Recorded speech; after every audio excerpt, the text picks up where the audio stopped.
Recall from rational numbers that it really doesn't matter where the negative sign is in the expression as long as there is one negative sign. So you can have the sign in front, you can have the sign in the denominator, or you can have the sign in the numerator. It doesn't really matter.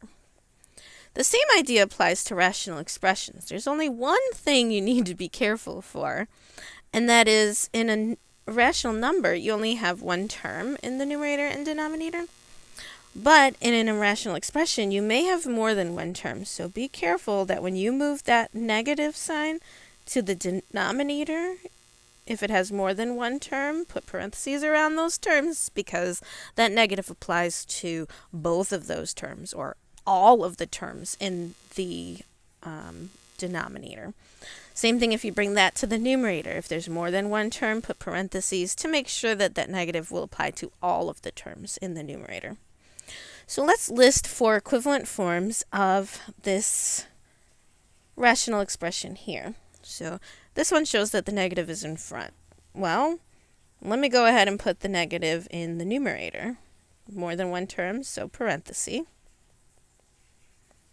So that's one term, or one equivalent form.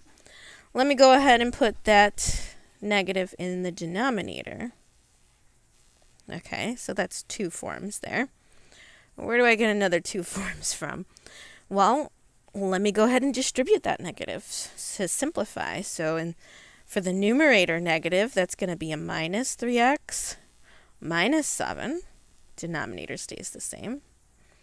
And then the same idea with the negative in the denominator. So if we distribute, that's going to be negative x plus 6.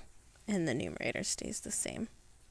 So those are the 4 equivalent forms for this rational expression.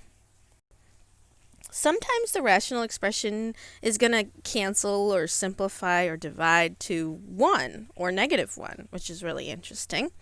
For example, x minus 4 over x minus 4, they're the same, so they're going to divide to just 1. Let's simplify some of these rational expressions to either 1 or negative 1.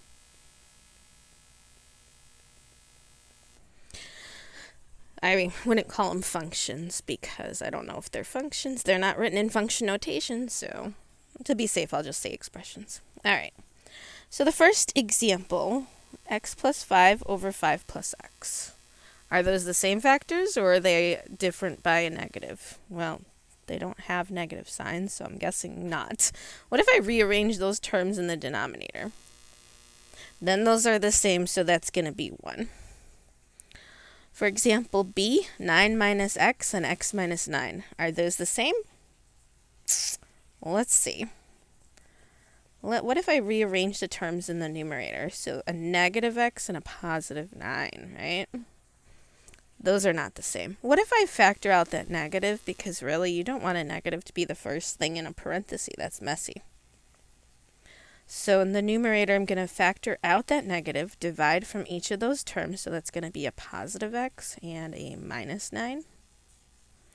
Then you see that we have an x minus 9 in both the numerator and the denominator. So that's going to cancel out multiplicatively. But then that still leaves that negative sign. So that's going to be a negative 1. For example, c then. We'll put parentheses around these and see if we're working with the same or different factors. So in the denominator, if we just rearrange those terms, put the t squared first, those are the same, so that's going to be 1. What happens if those are not the same? Like what if I had t squared plus 2 over t squared minus 2? Those are not the same, and I can't factor out a negative because the first term is not negative, and if I did, then it would be negative. So those are not going to be the same factors no matter what I do. So that would be neither 1 nor negative 1. It doesn't simplify. It is what it is.